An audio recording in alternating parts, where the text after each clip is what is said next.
Hi friends, welcome है हमारे GS India YouTube channels पे। Today we have selected test number 109। Friends, ये हमारा टेस्ट नंबर 109 है। 109 नंबर है। इस पे हम बात करेंगे, काफ़ी इंपॉर्टेंट टॉपिक एक होता है फार्माकोलॉजी। किससे रिलेटेड क्वेश्चन होंगे इसमें?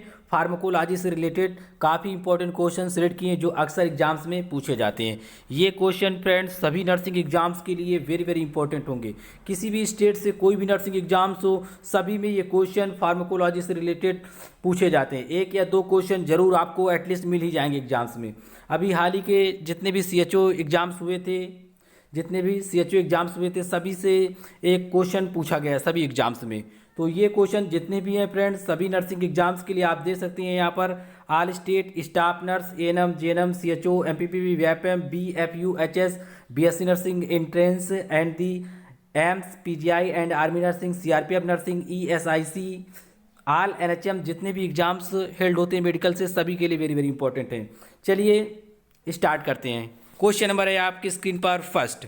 आप पढ़ लें क्वेश्चन नंबर फर्स्ट और अपना आंसर बता सकते हैं। क्वेश्चन नंबर फर्स्ट, खुजली इचिंग को दूर करने के लिए काम में ली जाती है। अकॉर्डिंग टू ऑप्शन आपको बताना है क्या काम में लिया जाता है या ली जाती है।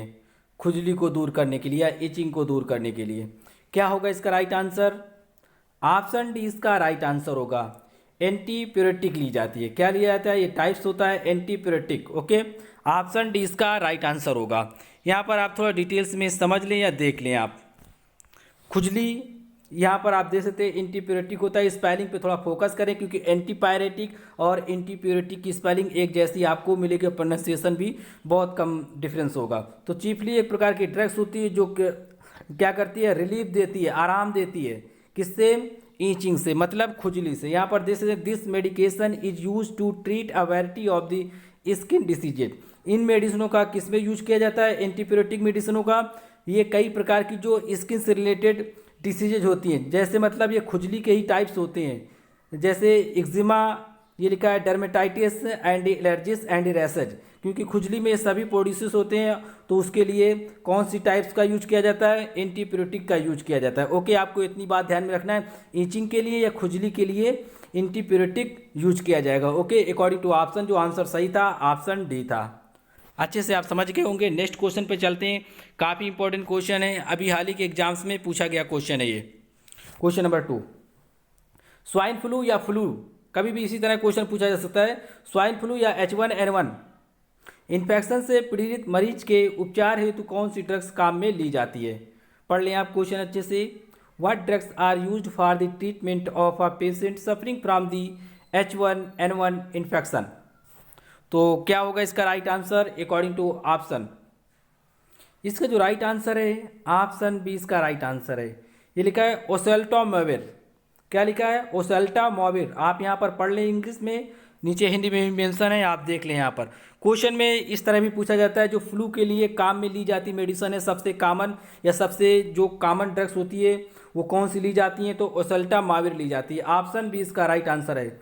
ये अभी यूपी एनएचएम में एग्जाम्स में पूछा गया था क्वेश्चन हाल ही में। ओके, नेक्स्ट कुछ यहाँ पर देख लें, और भी जो भी कॉमन से मेडिसिन होती हैं इन्हें मार्केट में ट्रेडिंग में किस नाम से जाना जाता है? ये लिखा है oseltamivir and the zanamivir, more the commonly known as the trade names. इनके जो नाम्स हैं, जो ओसेल्टामाविर है इसको टैमीफ्लू के नाम से जाना जाता है मार्केट में, और ये जो जेनामेविर है इसको रेनेल्जा के नाम से जाना जाता है। दोनों जो मेडिसिन होती हैं ये फ्लू में काम आती हैं, इन्फ्लुएंजा में काम आती हैं। आप इस तरह समझ सकते हैं, और दोनों मेडिसिन काफ़ी इंपॉर्टेंट है, आप इन्हें लिख लें। ओके, ओसेल्टामेविर का जो ट्रेडिंग नेम है जो मार्केट में उपलब्ध होती है टैमीफ्लू के नाम से, और जो जेनामेविर है ये रेनेल्जा के नाम से मार्केट में उपलब्ध है। लेकिन जब भी आपको एग्जाम्स में मिलेगा तो कुछ भी मिल सकता है। ओके, ध्यान में रखना है, मोस्टली आपको ये दिया जाता है लेकिन दोनों में से कोई एक मिल सकता है। ठीक है, टैमीफ्लू या ओसेल्टामेविर, यह भी हाल ही एग्जाम्स में पूछा गया था। ओके, नेक्स्ट क्वेश्चन है यहाँ पर पढ़ लें। Question number 3। क्वेश्चन नंबर 3 पे दिया गया है, देख लें अपना क्वेश्चन और अकॉर्डिंग टू ऑप्शन अपना आंसर बताएं। क्वेश्चन नंबर 3, इंट्रामस्कुलर रूट से दवाई की अधिकतम कितनी मात्रा दी जा सकती है? What is the maximum amount of the medicine that can be given through and the intramuscular? तो कितनी दी जा सकती है इंट्रामस्कुलर रूट के माध्यम से मैक्सिमम या अधिकतम कितनी वो ड्रग्स दी जा सकती है, ओके, मेडिसिन दी जाती है। राइट आंसर ऑप्शन सी होगा 5 ml। कितनी? 5 ml। इंट्रामस्कुलर रूट के माध्यम से जो अधिकतम दवा या मेडिसिन दी जा सकती है वो 5 ml दी जा सकती है। कितनी? 5 ml। Right answer option C है, ओके। यहाँ पर आप देख सकते हैं इसका जो राइट आंसर है ऑप्शन सी। नेक्स्ट क्वेश्चन है, यहाँ पर पढ़ लें आप क्वेश्चन नंबर 4। क्वेश्चन सभी पूछे गए हैं। क्वेश्चन नंबर 4, कौन सा एक सिरिंज का भाग नहीं है या पार्ट नहीं है? Which one is not a part of a syringe according to option. आप बताएं इसका राइट आंसर क्या है। ऑप्शन ए इसका राइट आंसर है सॉफ्ट। बाकी ये पार्ट होते हैं बी और सी। यहाँ पर आप देख ले, नीचे थोड़ा डिटेल्स मेंशन है आपके लिए। ये पार्ट नहीं होता। बेसिक जो पार्ट होते हैं वो 3 पार्ट माने जाते हैं। एक होता है बैरल, एक होता है प्लंजर और लास्ट फिर होता है एक टिप।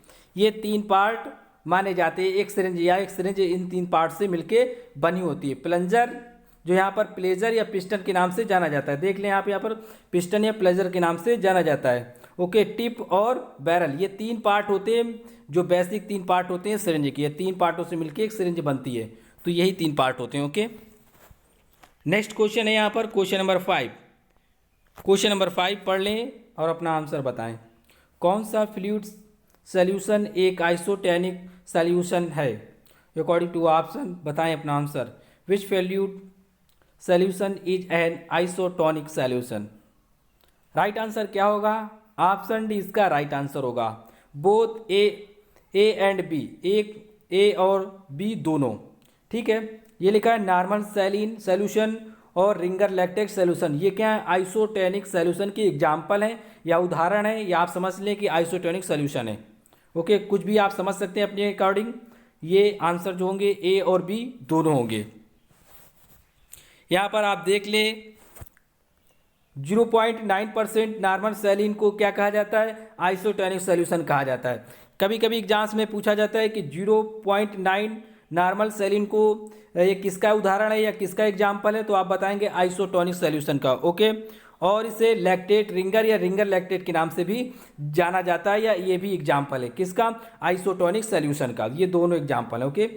ये जो मोस्ट कॉमनली एग्जाम्पल हैं यही दोनों होते हैं, रिंगर लैक्टेट या लैक्टेट रिंगर। इसे आरएल के नाम से भी जाना जाता है। और ये लिखा है 0.9 नॉर्मल सैलिन, ये क्या है? आइसोटोनिक सॉल्यूशन के एग्जाम्पल हैं, ओके, या इसके अंतर्गत आते हैं। क्वेश्चन नंबर 6 है आपकी स्क्रीन पर, पढ़ लें और आंसर बताएं। ये लिखा है कृमियों या वार्म्स को नष्ट करने तथा बाहर निकालने के लिए किसको उपयोग में लिया जाता है? Which is use to destroy and the eject worms. कीड़ों मकोड़ों, वार्म्स मतलब होगा कीड़े मकोड़ों को नष्ट करने के लिए किसका उपयोग किया जाता है, किसका काम में लिया जाता है उपयोग? According to option right answer क्या होगा? ऑप्शन बी इसका राइट आंसर होगा। ये लिखा है एंटी हेलमिनथिस। यहाँ पर पढ़ लें, हिंदी इंग्लिश दोनों में मेंशन है, आप इसी तरह इसे लिख लें। जो कृमियों या वार्म्स को नष्ट करने के लिए या उन्हें बाहर निकालने के लिए जिसका प्रयोग किया जाता है, जिसका उपयोग किया जाता है, उसका नाम क्या होता है? एंटी हेलमिनथिस होता है। क्या? एंटी हेलमिनथिस। यहाँ पर आप देख लें। चलिए थोड़ा डिटेल समझ लेते हैं इसके बारे में। एंटी हेलमिनथिस ये लिखा है, या इसी को एंटी हेलमिनथिस ये दोनों बोला जाता है। आप देख लीजिए स्पेलिंग पे, यहाँ पर टिक्स भी होता है और थिक्स भी होता है कभी कभी, तो ध्यान रखना है आपको। ये कृमिकों के या वार्म्स को नष्ट करने और बाहर निकालने के लिए यूज किया जाता है। Are a group of the anti parasitic drugs, ये एक प्रकार के एंटी पैरासाइटिक ड्रग्स के उदाहरण हैं या उसके अंतर्गत आते हैं। That the expel the parasitic worm the helms. हेल्मिस का मतलब होता है कीड़े मकोड़े, या वार्म्स का मतलब होता है कीड़े मकोड़े, ठीक है। And the other internal parasite from the body by the other stunning are the kill them and without the causing. क्या होता है? ये बिना हार्म्स किए हुए कीड़े मकोड़ों को आसानी से मार देते हैं, उन्हें क्या करते हैं? बाहर निकाल देते हैं, ठीक है, विदाउट एनी डैमेज। अगर आपसे कोई एग्जाम्पल पूछ ले कि एंटी हेलमिनथिस का एग्जाम्पल कौन सा होता है, कौन सी मेडिसिन होती है जो जनरली यूज की जाती है, तो ये मेडिसिन जो वार्म्स को मारने या डिस्ट्रॉय करने के लिए यूज की जाती है, ये है अल्बेंडाजोल। ये लिखा है यहाँ पर अल्बेंडाजोल, ये यूज किया जाती है। ये एंटी हेलमिनथिस के लिए यूज किया जाता है, ओके। कीड़े मकोड़े या वार्म्स को, कृमिकों को नाश करने के लिए या मारने के लिए, ओके। काफ़ी इंपॉर्टेंट है ये क्वेश्चन नंबर यहाँ पर 7 आप पढ़ लें और अपना आंसर बताएं। क्वेश्चन नंबर 7, एब्रीविएशन CM का क्या अर्थ होता है? Abbreviation CM, what does it mean? According to option आप बताएं अपना आंसर। राइट आंसर होगा ऑप्शन ए, टुमारो मॉर्निंग। काफ़ी इंपॉर्टेंट है, ध्यान रखें, यहाँ से क्वेश्चन जरूर बन जाता है। जो भी हाल ही के एग्जाम्स में पूछे गए हैं क्वेश्चन, उन्हीं के बारे में भी हम डिस्कस करेंगे। क्वेश्चन नंबर 8, एब्रीविएशन HN का क्या अर्थ होता है? Abbreviation HN, what does it mean? इसका क्या मतलब होता है? ये जो संक्षिप्त रूप लिखा है, एब्रीविएशन का मतलब होता है संक्षिप्त रूप या शॉर्टकट। ओके, तो ये जो संक्षिप्त रूप लिखा है, डॉक्टर्स इसका प्रिस्क्राइब करते हैं अपने पर्चा में, तो उसका मतलब क्या होता है ये पूछ लिया जाता है। या एक नर्स इसका मतलब क्या समझेगी? किसी भी तरह क्वेश्चन पूछा जा सकता है, लेकिन आपको इसका मतलब, ये जो मेडिकल टर्म्स हैं, एब्रीविएशन है, आपको इनमें ध्यान में रखना है। HN का मतलब क्या होता है? ओके, HN का जो मतलब होता है, ऑप्शन बी इसका राइट आंसर होगा, टू नाइट। क्या? Tonight. टू नाइट का मतलब होता है आज की रात। ओके, और भी चीज़ें मेंशन है, इन्हें भी ध्यान रखें। जब HS पूछा जाए आपसे तो इसका मतलब होता है एट बेड टाइम। ये मेडिसिन में प्रिस्क्राइब किया जाता है। डॉक्टर्स क्या करते हैं, मेडिसिन को प्रिस्क्राइब कर देते हैं कि ये मेडिसिन HS पे ली जाएगी, मतलब बेड के समय ली जाएगी, मतलब सोने से पहले या सोने के जब आप बेड में जाएंगे तब ली जाएगी।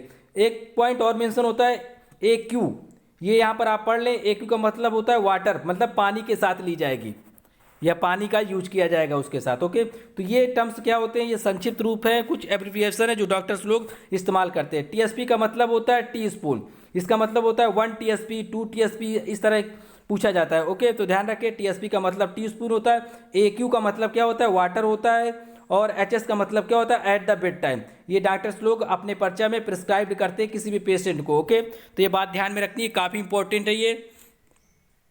क्वेश्चन नंबर है 9, पढ़ लें आप, अपना आंसर बताएं। ये हाल ही के एग्जाम्स में पूछा गया क्वेश्चन है, ये CHO राजस्थान में पूछा गया क्वेश्चन है। किसी के एग्जाम्स में किसी भी स्टेट से कोई भी क्वेश्चन किसी के लिए इंपॉर्टेंट हो सकता है, तो इसलिए किसी भी क्वेश्चन को इग्नोर ना करें आप, कोई भी क्वेश्चन आपके एग्जाम्स में आ सकता है। क्वेश्चन नंबर 9, ये लिखा है 1 टीस्पून कितने ml के बराबर होता है? How many ml is 1 teaspoon? एक जो टीस्पून होता है, चाय वाला चम्मच, ठीक है, वो कितने ml के बराबर होता है? ऑप्शन सी इसका राइट आंसर होगा, 5 ml के इक्वल होता है। ओके, इसी तरह आप याद कर लें, पॉइंट टू पॉइंट काफ़ी इंपॉर्टेंट है आपके लिए।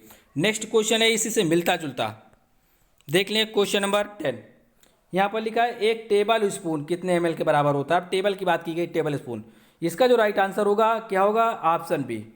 ये सभी सर्टिफाइड आंसर हैं, 100% करेक्ट हैं, ऑप्शन बी। ओके, 15 ml के बराबर होगा। टी स्पून जब बात करेंगे, टी स्पून चाय वाला चम्मच, ठीक है, तो ये कितने होगा? 5 ml के बराबर होगा। जब टेबल स्पून करेंगे, ठीक है, टेबल स्पून की बात करेंगे तो ये 15 ml के बराबर होगा। ये क्वेश्चन अक्सर एग्जाम्स में पूछे जाते हैं, दोनों टी स्पून और टेबल स्पून, तो ध्यान में रखना है अपने। ओके, क्वेश्चन नंबर हमारा 11, पढ़ लें आप, अपना आंसर बताएं। एब्रीविएशन SOS का क्या अर्थ होता है? कभी ये इस्तेमाल में दिया जाता है, कभी कैपिटल में दिया जाता है, तो इस पर आप कंफ्यूज ना हो, किसी भी तरह लिखा मिल सकता है आपको एग्जाम्स में, इस्तेमाल में भी कैपिटल में, लेकिन आपको इसका आंसर पे ध्यान रखना है कि इसका उत्तर क्या होता है। ओके, तो इसका जो राइट आंसर होगा, ऑप्शन डी इसका राइट आंसर होता है। इफ नेसेसरी इन इमरजेंसी, मतलब जब इमरजेंसी में आवश्यकता हो। अगर हिंदी में आप लिखना चाहते हो तो लिख सकते हैं, जब भी आपको इमरजेंसी में इसकी आवश्यकता हो। तो राइट आंसर है option D. Okay, if necessary in emergency, मतलब जब भी आपको इमरजेंसी में, आपातकाल में जरूरत हो, तो SOS का इस्तेमाल किया जाता है। तो डॉक्टर क्या करते हैं? SOS का इस्तेमाल करते हैं अपने भी प्रिस्क्रिप्शंस में, ठीक है, कोई भी जो पैड पे जो भी पर्चे पे लिखते हैं उस पर बता देते हैं कि SOS ये दवा या पेन किलर दिया जाएगा। ओके, तो SOS का मतलब होता है जब भी आपको इमरजेंसी में इसकी आवश्यकता हो तब दी जाएगी। ओके, और भी कई चीज़ें हैं यहाँ पर, समझ ले इनका भी मतलब क्या होता है। SOS का मतलब if there is needed in emergency. Okay, फिर लिखा है PRN, ये भी बहुत पूछा जाता है, एज नीडेड, जब आवश्यकता हो। PRN का मतलब होगा जब आवश्यकता हो, और SOS का मतलब होता है जब आवश्यकता हो तब दिया जाएगा, लेकिन इमरजेंसी में, आपातकाल में। हिंदी में क्या कहेंगे? आपातकाल में, जब जरूरत हो तब इसे आपातकाल में या इमरजेंसी में दिया जाएगा। PRN का जो मीन्स होता है वो मतलब होता है एज नीडेड, जब जरूरत हो। ओके, जैसी ज़रूरत हो। ओडी का मतलब होता है, मेंशन होता है, बहुत बार आपको मिला होगा पर्चे में। ओडी का मतलब होता है वंस आ डे। ओ मतलब होगा वंस, ओ, और डी मतलब होगा डे, ठीक है। तो ओ मतलब वंस, वंस मतलब होता है एक बार, डे मतलब होता है दिन में एक बार। ओके, वंस आ डे, ये लिखा है BID, ये लिखा है ट्विस आ डे, मतलब दिन में 2 बार, एक दिन में 2 बार। ओडी का मतलब दिन में एक बार। और जहाँ यहाँ TID कभी कभी मिल जाता है, TID इसका मतलब होता है दिन में 3 बार। TID का मतलब होता है दिन में 3 बार। ओके, ये सभी समझ लें आप, काफ़ी इंपॉर्टेंट है एग्जाम्स के लिए आपके। वैसे भी ये आपको आना चाहिए, अगर आप नर्सिंग से रिलेटेड कोई भी कोर्स किए हैं या आप ड्यूटी कर रहे हैं तो आपको इनका मतलब पता होना चाहिए। ओके, क्वेश्चन नंबर है 12, निम्न में से ग्रेन का सिंबल क्या है? विच of the following is the symbol of the grain? क्या है इसका सिंबल?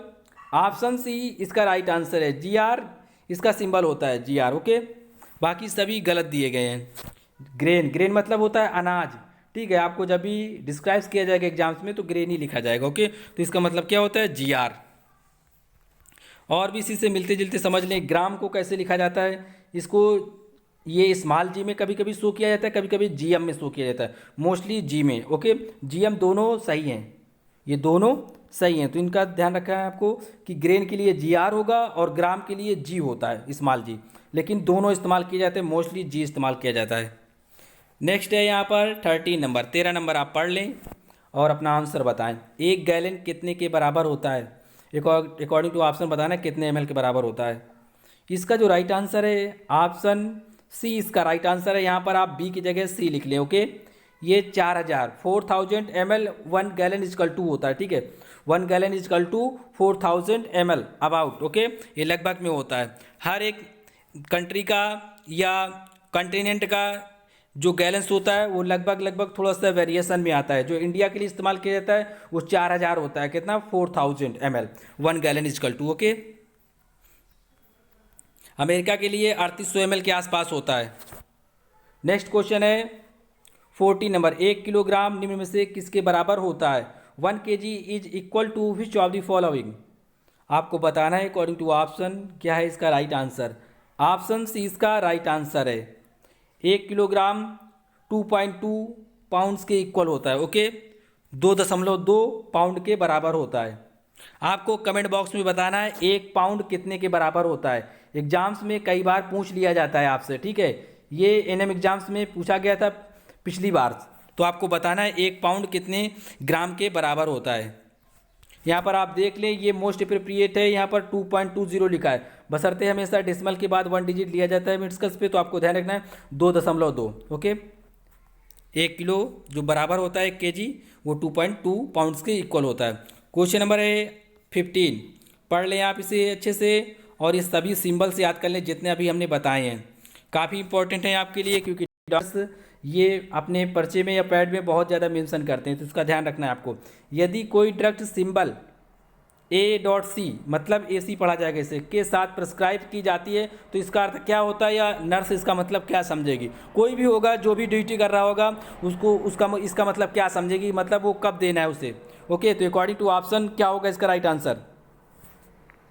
इसका जो राइट आंसर होगा ऑप्शन डी इसका राइट आंसर है, ड्रग्स भोजन के पहले देनी चाहिए। AC का मतलब क्या होता है? A.C या AC का मतलब होता है कि वो ड्रग्स क्या होगी, पेशेंट को भोजन के पहले दी जाएगी। तो ये अगर आपने कोई भी नर्सिंग से रिलेटेड कोर्स किया है तो आपके लिए बहुत इंपॉर्टेंट है ये सिंबल समझना। ओके, तो ये आप अच्छे से याद कर लें, वैसे भी आपके एग्जाम्स में आए या ना आए, लेकिन आपके लिए डेली लाइफ के लिए काफ़ी अच्छा होगा और मोस्टली एग्जाम्स में पूछे जाते हैं, वही हमने सिलेक्ट भी किए। ओके, AC का मतलब होता है यहाँ पर एंटीसीबम कहा जाता है इसे, इसका मतलब होता है बिफोर मील्स, मतलब भोजन के पहले। तो ध्यान रखना, हिंदी में लिखना चाहें तो हिंदी में, इंग्लिश में भी मेंशन है यहाँ पर। PC का मतलब होता है पोस्ट सीबम, इसका मतलब होता है भोजन के बाद। AC PC दोनों लिख लें आप। ओके, PRN का मतलब होता है एज नीडेड, जब जरूरत हो। AC भोजन के पहले बिफोर मील्स, और PC का मतलब होता है आफ्टर मील्स। ये इनका वर्ड होता है, ठीक है, लैटिन, तो इससे मतलब नहीं है आपको, ये मत लिखें आप। ये हमने आपकी जानकारी के लिए लिख दिया है कि AC जैसे AM होता है, AM मतलब होता है मॉर्निंग वाला टाइमिंग, PM का मतलब क्या होता है, मॉर्निंग के मतलब दोपहर के बाद, मतलब शाम वाला टाइमिंग, इवनिंग वाला। इसका मतलब होता है एएम का एंटी मेरिडियन टाइम, पीएम का मतलब होता है post meridian time. Am morning के लिए इस्तेमाल किया जाता है और ये इवनिंग के लिए इस्तेमाल किया जाता है, तो ध्यान रखना है आपको। तो इसी तरह इसे भी, ठीक है। बिफोर मील्स एसी, पीसी का मतलब आफ्टर मील, भोजन के बाद, और पीआर का मतलब होता है एज नीडेड, जब जरूरत हो। क्वेश्चन नंबर है 16, पढ़ लें आप और अपना आंसर बताएं। जहर, पॉइजन के प्रभाव को कम करने या कॉन्ट्रैक्ट करने के लिए कौन सा पदार्थ, यहाँ पर लिख लेना, दिया जाता है या लिया जाता है।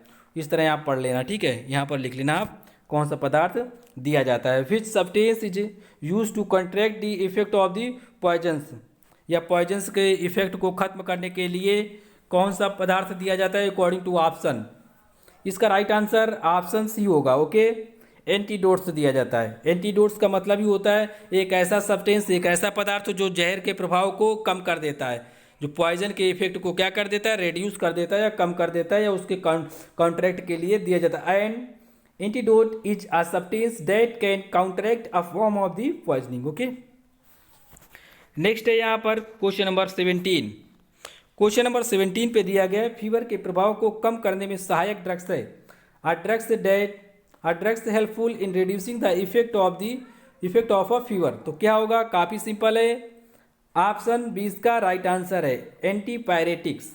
एंटीपायरेटिक्स जो दवाएं होती हैं वो दी जाती हैं, ठीक है। फीवर मतलब बुखार को कम करने के लिए कई दवाएं आती हैं एंटीपायरेटिक, ओके।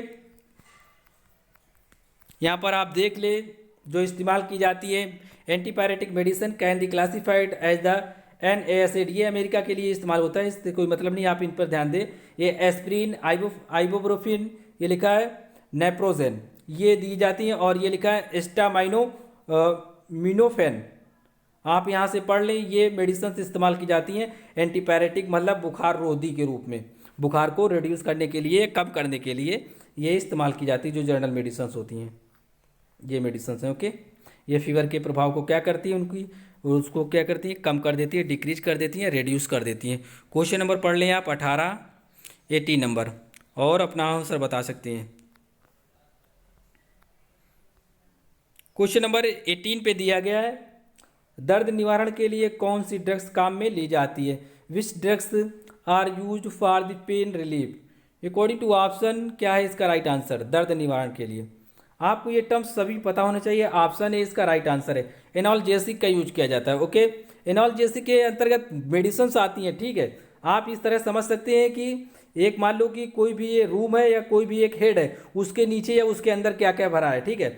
मेडिसिन एनाल्जेसिक इसके अंदर जो होती हैं वो मेडिसिन होंगी, ठीक है। ये उसके अंतर्गत आए, इसके अंतर्गत आएंगी, ठीक है। एनाल्जेसिक का मतलब होता है ऐसी दवाएं जो दर्द को कम करेंगी, ओके। इस तरह आप समझ सकते हैं। क्वेश्चन नंबर है 19, 19 नंबर आप पढ़ लें, काफ़ी इंपॉर्टेंट है। ये लिखा है इपिलेप्सी के मरीजों में दौरे कन्वल्सन्स को रोकने तथा ठीक करने के लिए कौन सी ड्रग्स काम में ली जाती है। Which drugs are use to prevent and cure the convulsions in the epilepsy patient. तो कौन सी ली जाती है भाई, राइट आंसर ऑप्शन बी होगा, एंटी कन्वल्सेंट्स ली जाती है, ओके। ये यहाँ से आप समझ ले दौरे, इसका मतलब होता है दौरा। आपने देखा होगा, सुना होगा, दौरा पड़ता है, ठीक है, किसी किसी व्यक्ति को, वो कोई भी हो सकता है, ओके। कन्वल्सन्स का मतलब होता है। तो इस पर कौन सी, इसको जब खत्म किया जाता है या कम करने के लिए, ठीक करने के लिए जो दवाएं यूज की जाती हैं, मेडिसिन यूज की जाती है, ड्रग्स यूज की जाती है, एंटी कन्वल्सेंट्स होती हैं। यहाँ पर स्पेलिंग देख लें, हिंदी में यहाँ पर लिखा है, ओके। इंग्लिश पे कंफर्म करना ज़्यादा अच्छी बात होगी आपके लिए। क्वेश्चन नंबर है यहाँ पर 20, ये 20 नंबर पढ़ लें आप। ये लिखा नोजी एंड दी वोमिटिंग को रोकने के लिए व दूर करने के लिए कौन सी ड्रग्स काम में ली जाती है अकॉर्डिंग टू ऑप्शन। क्या है right answer, what drugs are use to prevent and eliminate nausea and the vomiting. जब जी मतलाता है तो राइट आंसर होगा ऑप्शन डी, ठीक है। नोजिया और वोमिटिंग का मतलब होता है जब जी मतलाता है या उल्टियाँ होती हैं तो उस पर कौन सी एंटी एमेटिक यूज की जाती है, ठीक है। एंटी एमेटिक ड्रग्स का इस्तेमाल किया जाता है, option D right answer. Next question है वेरी वेरी इंपॉर्टेंट, पूछा गया एग्जाम्स में है। मैग्नीशियम सल्फेट ओवरडोज के लिए एंटीडोट क्या है। What is antidote for the magnesium sulphate overdose. जब वो मैग्नीशियम सल्फेट का ओवरडोज हो जाएगा तो इसका एंटीडोट क्या है, मतलब इसको कम करने के लिए। तो राइट आंसर जो होगा option B, 10% calcium gluconate IV, ठीक है, ये इस्तेमाल किया जाता है या ये लिया जाता है। तो एक बात को ध्यान में रखना है अपने, जब भी आपसे पूछ लिया जाए यहाँ पर ओवरडोज ना मेंशन हो या यहाँ पर 10% भी ना मेंशन हो, जब भी आपसे पूछ लिया जाए कि मैग्नीशियम सल्फेट का एंटीडोट क्या होता है, तो आपका यही आंसर होना चाहिए कि कैल्शियम ग्लूकोनेट। और ये 2017 में स्टाफ नर्स में पूछा गया क्वेश्चन है। ओके, कैल्शियम ग्लूकोनेट इस्तेमाल किया जाता है मैग्नीशियम सल्फेट के विरुद्ध, या इसका एंटीडोट होता है। ओके, इसका एंटीडोट ये होगा और इसका एंटीडोट ये होगा, ये आपस में रिवर्सिबल होंगे। ओके, आप इस तरह समझ सकते हैं। मैग्नीशियम सल्फेट का फार्मूला जो होता है वो MgSO4 होता है। ओके, क्या होता है, Mg मतलब होता है मैग्नीशियम, SO4 का मतलब होता है सल्फेट। ओके, तो ये बात ध्यान में रखनी है, मैग्नीशियम सल्फेट MgSO4, इसका ये फार्मूला है, केमिकल फार्मूला। जो MgSO4 का जो एंटीडोट होता है वो होता है कैल्शियम ग्लूकोनेट। लेकिन जब भी इस तरह दिया जाता है तो 10% वाला सही होगा, बाकी मोस्टली ये दिया गया था और इसी तरह पूछा गया था, कैल्शियम ग्लूकोनेट इसका क्या है, एंटीडोट है। ओके, ये यहाँ पर हमने दोनों मेंशन किए, तो आप इन्हें ध्यान दें थोड़ा सा। क्वेश्चन नंबर है 22। क्वेश्चन नंबर 22 पढ़ लें आप अपनी स्क्रीन पर और अपना आंसर बता सकते हैं। काफ़ी इंपॉर्टेंट है, ये भी पूछा गया क्वेश्चन एग्जाम्स में। 22 नंबर, वह पदार्थ जिससे दुर्गंध को दूर किया जाता है उसे क्या कहते हैं। What is the substance date remove the bad order. तो पढ़ लें क्या है इसका राइट आंसर। ऑप्शन सी इसका राइट आंसर है। ये लिखा है, ये डिपो नहीं है यहाँ पर, ड्यू, ये इंग्लिश में पढ़ लें, इंग्लिश में राइट लिखा है यहाँ पर, देख लें, ये लिखा है डिओड्रेंट्स।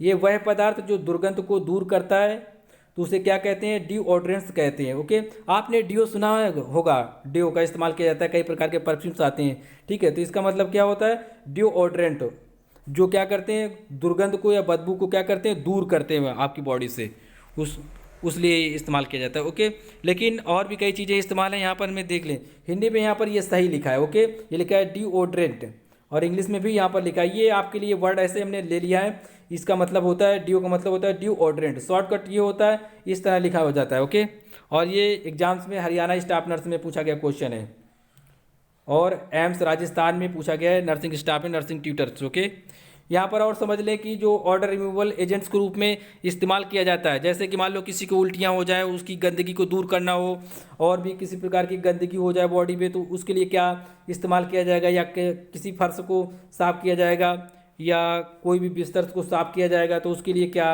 इस्तेमाल किए जाते हैं, तो पोटेशियम परमैंगनेट, यहाँ पर पढ़ लें, पोटेशियम परमैंगनेट, ये लिखा है पर मैग्नेट का यूज किया जाता है, सोडियम हाइपोक्लोराइड का यूज किया जाता है, ये लिखा है क्लोरीन डाइऑक्साइड का यूज किया जाता है, ओजोन का यूज किया जाता है, फिर लिखा है डाइक्रोमेट का यूज किया जाता है। हिंदी इंग्लिश दोनों में मेंशन है, ये आप लिख लें, बहुत इंपॉर्टेंट है, यहाँ से क्वेश्चन बन जाता है एग्जाम्स में कि ये क्या होता है, ऑर्डर मतलब होता है बदबू को या दुर्गंध को दूर किया जाता है इनके माध्यम से। ओके, और जब भी क्या होता है, जब भी कोई व्यक्ति उल्टियाँ कर देता है या बिस्तर पे या और भी कहीं या बॉडी में कहीं पर लग जाता है, तो इन्हीं का इस्तेमाल करके उसे साफ किया जाता है मोस्टली। तो आप इस तरह समझ सकते हैं, क्वेश्चन ऊपर जैसा लिखा है उसी तरह आप लिख लें, और ये आंसर उसके अलावा ये एक टॉप बिल्डिंग है, इस तरह आप समझ लें, और ये उसकी ब्रांचेज हैं। ओके, या इसके अंतर्गत आती हैं, इनका इस्तेमाल किया जाता है, पोटेशियम परमैंगनेट का, और सोडियम हाइपोक्लोराइड का, क्लोरीन डाइऑक्साइड का, ओजोन का, और ये लिखा है डाइक्रोमेट का। ओके, काफ़ी इंपॉर्टेंट है, ध्यान रखना है आपको। ये क्वेश्चन नंबर है, लास्ट वीडियो का क्वेश्चन है 23, निम्न में से कौन सा हार्मोन गर्भावस्था की पुष्टि करता है। विच of the following hormones confirm the pregnancy. Mostly लोगों ने सही आंसर दिया था, ऑप्शन सी इसका राइट आंसर है, HCG इसका राइट आंसर है। गर्भावस्था की जो पुष्टि की जाती है ना, कन्फर्मेशन किया जाता है, वो HCG के हार्मोन्स के द्वारा किया जाता है। ये क्या होता है, यूरिन में फीमेल्स की देखा जाता है, डिटेक्ट किया जाता है, क्या ये पाया गया, अगर पाया जाता है तो पॉजिटिव, नहीं पाया गया तो नेगेटिव। ओके, पाया जाएगा तो P होगा, मतलब पॉजिटिव होगा, अगर नहीं पाया जाएगा no is equal to negative. Okay, पाया गया, अगर पाया गया तो पॉजिटिव, नहीं पाया गया तो नेगेटिव। कौन, HCG, ये हार्मोन्स उनके यूरिन पे क्या होता है, सिक्रेशन होने लगता है जब वो प्रेग्नेंट होती है। और हाँ, एक बात का ध्यान दें, सभी लोग, जितने भी लोग हैं, सभी लोग क्या करें, हमारे चैनल्स को सब्सक्राइब करें। जितने भी लोग GK GS करंट अफेयर पढ़ना चाहते हैं, हम डिस्क्रिप्शन बॉक्स और कमेंट बॉक्स में उसका लिंक देंगे, जहाँ पर आप कमेंट करते हैं वहाँ पर हम लिंक दे देंगे आपको टॉप पर, वहीं पर आपको क्या करना है, लिंक देंगे, आपको सभी को सब्सक्राइब करना है चैनल्स को। ओके, क्योंकि सभी के नर्सिंग एग्जाम्स में GK के क्वेश्चन जरूर आएंगे और आते हैं, ठीक है। तो इसलिए जीके हम वहाँ पर पढ़ाएंगे, यहाँ पर क्या होगा केवल नर्सिंग पढ़ाएंगे ताकि खिचड़ी ना बन जाए, इसलिए आप लोग यहाँ पर केवल नर्सिंग पढ़ेंगे। दूसरे चैनल्स पे आपको हम जो भी पढ़ना चाहते, इंग्लिश भी, हिंदी भी, physics, chemistry, current affair, GK, सब कुछ हम वहाँ पर कवर करेंगे धीरे धीरे, और डेली अपलोड करता हूँ यहाँ पर वीडियो में दूसरे चैनल्स पे, ठीक है। डिस्क्रिप्शन बॉक्स और कमेंट बॉक्स में लिंक दे दूंगा मैं, तो सभी लोग को जाना है वहाँ पर, सब्सक्राइब करना है, ओके, और थोड़ा सपोर्ट करना है मुझे। तो यहाँ पर देख लें, HCG हार्मोन्स के बारे में बात करते हैं, ओके। इसका जो पूरा नाम होता है ह्यूमन क्रोनिक गोनाडोट्रोपिन होता है ये नाम HCG का। ये test is done to measure the amount of the hormones, एक प्रकार का हार्मोन्स होता है, ब्लड और यूरिन्स में पाया जाता है to see if a women is pregnant, अगर वो महिला क्या है, प्रेग्नेंट है। आपको ये बताना है कमेंट बॉक्स में जो HCG हार्मोन्स होता है ये कहाँ से निकलता है, मतलब स्रावित कहाँ से होता है, सिक्रेशन पॉइंट इसका कहाँ से, जहाँ से ये ओरिजिनेट होता है, ठीक है, जहाँ से इसका ओरिजिनेशन होता है, इसका ओरिजिनेशन कहाँ से है, ठीक है, महिलाओं में ये इसका ओरिजिनेशन कहाँ से होता है आपको बताना है ये कमेंट बॉक्स में। काफ़ी इंपॉर्टेंट है, ये एग्जाम्स में पूछा जा चुका है और हमने इसे कई बार मिडवाइफरी में कवर भी किया है, कई बार बहुत अच्छे से, ओके। HCG हार्मोन्स कहाँ से निकलता है, सिक्रेशन कहाँ से होता है, ओरिजिन पॉइंट क्या है इसका, ओके, ये आपको कमेंट बॉक्स में बताना है। जब प्रेग्नेंट वुमेन में क्या होगा, डिटेक्टेबल होगा, डिटेक्टेबल मतलब जब ये पाया जाएगा तो पॉजिटिव, नहीं पाया जाएगा तो नेगेटिव। उनके यूरिन का टेस्ट किया जाता है, ब्लड में भी पाया जाता है, लेकिन मोस्टली क्या होता है यूरिन के माध्यम से पता कर लिया जाता है फीमेल्स में। अगर ये डिटेक्ट हो जाता है, पाया जाता है तो वो क्या है, प्रेग्नेंट है, नहीं पाया जाता तो वो नॉन प्रेग्नेंट है, ओके। नेक्स्ट है क्वेश्चन, ये आपके लिए काफ़ी इंपॉर्टेंट है और पूछा गया एग्जाम्स में है क्वेश्चन 24 नंबर। कौन सी ड्रग्स सामान्यतः टाइफाइड फीवर में फर्स्ट चॉइस के रूप में काम में ली जाती है? क्वेश्चन पढ़ लें आप और आंसर बताएं इसका। Which drugs are commonly used as the first choice in typhoid fever? ये मोस्टली जो भी दवाएं लिखी हैं यहाँ पर सभी एंटीबैक्टीरियल हैं, ठीक है। ये बैक्टीरिया, एंटीबैक्टीरियल से जितनी भी बैक्टीरिया से होने वाली डिसीज होती हैं सभी के लिए इस्तेमाल की जाती हैं, जो भी दवाएं ऑप्शन में दी गई एक को छोड़कर। आपको बताना है इस पे जो टाइफाइड भी क्या है, बैक्टीरिया के माध्यम से होता है, तो आपको बताना है कि जो टाइफाइड में जो फर्स्ट चॉइस होती है मेडिसिन की, टाइफाइड के लिए जो फर्स्ट चॉइस होती है मेडिसिन की वो कौन सी होती है अकॉर्डिंग टू ऑप्शन। क्वेश्चन का ये मतलब है, ओके। तो सभी लोग से उम्मीद करता हूँ सभी लोग बताएंगे और हमारे दूसरे चैनल्स को भी सब्सक्राइब करेंगे, कमेंट बॉक्स में लिंक दे देंगे, वहाँ पर हम आपको अच्छे लेवल से आपको जीके, जीएस, करंट अफेयर पढ़ा रहे हैं, ओके। सभी लोग जाएं वहाँ पर, चैनल को जरूर सब्सक्राइब करें, ओके। वीडियो आपको ये कैसा लगा कमेंट बॉक्स में बताएं, और हाँ ध्यान रखें इसका भी दूसरा पार्ट भी आएगा जो काफ़ी इंपॉर्टेंट होगा आपके लिए। ये दोनों पार्ट आप पढ़ लें, फार्माकोलॉजी से आपको यहाँ से 1-2 क्वेश्चन मिल जाएंगे एग्जाम्स में, और जो भी हमने टी स्पून और जो टेबल स्पून के बारे में बात किया है उन पर काफ़ी ध्यान दें क्योंकि वहाँ से क्वेश्चन जरूर पूछा जा रहा है एग्जाम्स में, okay. Thanks for watching friend, thank you.